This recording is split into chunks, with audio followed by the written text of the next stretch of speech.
receiving the things of God. You see what I'm saying? See, you can kick all the excuses out. God said you can live clean in a dirty world. So returning evil for evil, I was born on the streets of New Orleans. Now, it ain't like Tulsa. Do you understand? When you go to Detroit, or you go to New York, or you go to LA, East LA, born in East LA, I'm talking tough town, you understand? City of New Orleans, city of New York, the 5 boroughs of New York. You go to Detroit. I want to tell you something. You got to survive. It ain't like Tulsa. Bless God. How y'all doing today? Terry Wallenheim, bless God.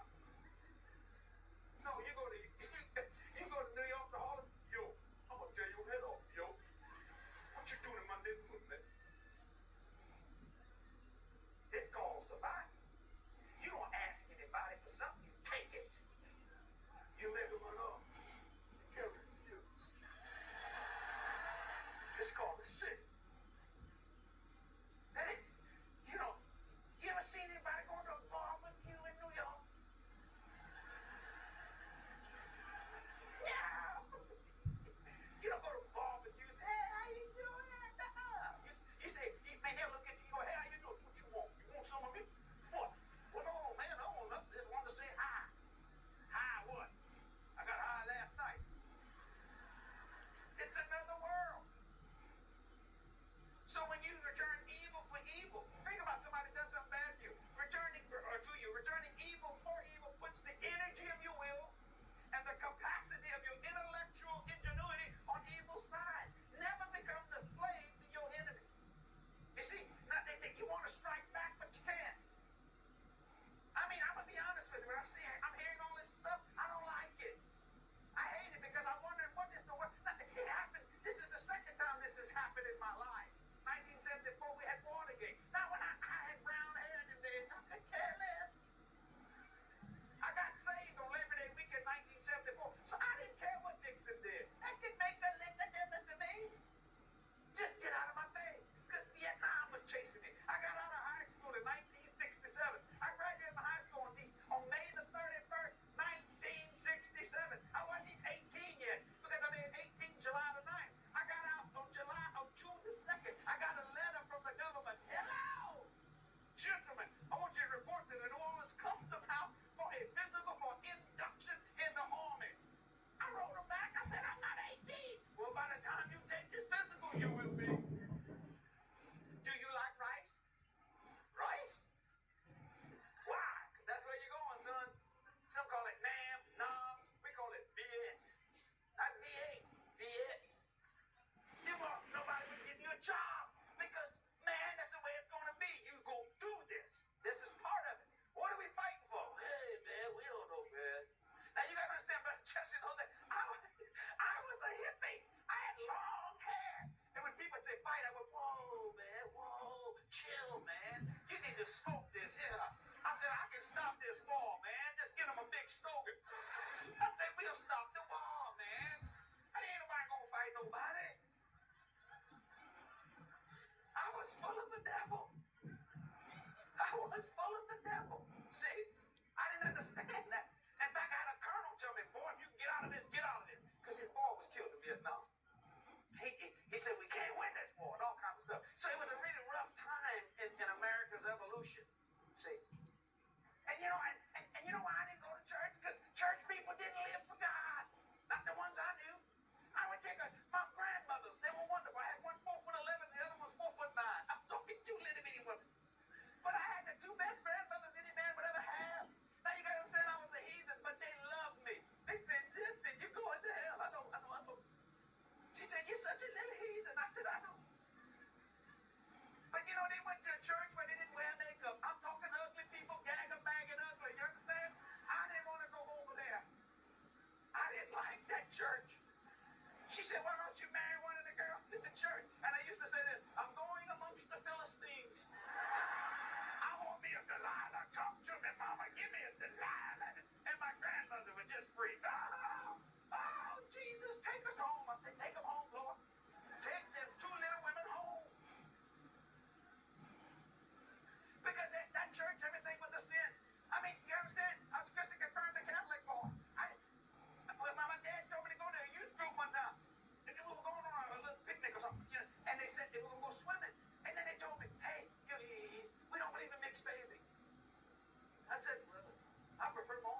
no, Jesse, you don't understand this.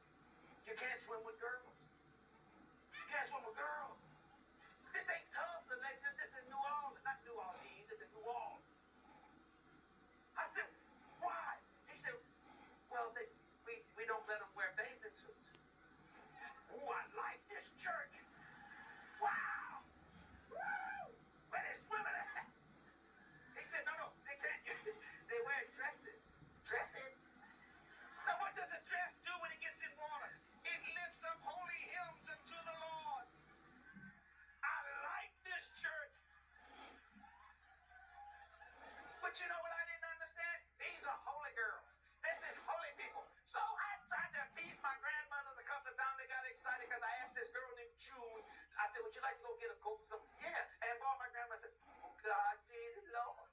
Oh, my grandson asked little June. She's so wonderful. She's such a blessing from the Lord. A Christian. They were so excited. I took June, got her a Coke or whatever, got her a little hamburger or something like that. I said, what do you do with a Christian girl? I was used to Delilah's, I wasn't used to Christian girls.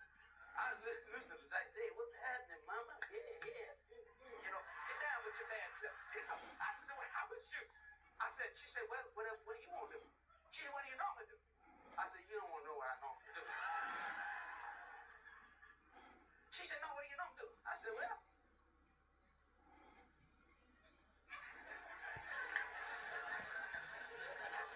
there's a cane field back here. Look at that, I'll kiss you here. She said, well, what do you want? You want to just go park? You want to do more than park? Anybody can park. But I thought she's a Christian girl. So I said, she want to talk about the Lord. So, boy, she put a double lip lock on me like to suck my head off. Does that shock you? She's supposed to be living clean in a dirty world. I'm a dirty man. I knew I was a sinner. She didn't know she was. That confused me. I'm telling you, she was like a little vagabond. Man, shoot, I pushed her. Aren't you a Christian? When you're speaking in tongues and all that stuff? She said, yeah, but I like you. Man, I used to hear my mama say, you ever touch one of them Christian girl? Fire come down from heaven. Kill you, you little heathen from hell. I said, I'm taking you home, girl. I'll get you home. You home. I took that girl home. I went over to Kathy's house. You didn't know. No. She didn't know me then. Kathy was a good person. She was a sinner, but she was a good cat. I'm kidding you. She was a good sinner. She was good. On my first date with her, I thought, hey, you don't know until you try. So I'm driving the car, and I let my hand nonchalantly slip off the steering wheel and hit her leg like this. She slapped my hand. I said, excuse me, it's a habit. She said, break it. Whoa! I felt like asking her, you know my grandma? Has my grandmother been talking to you? I took that girl home, and I swore I'd never walk into another church again. My point is this. She should have been living clean. I saw preachers fighting. I thought, wait a minute. You can't go to that church because that's not the right church.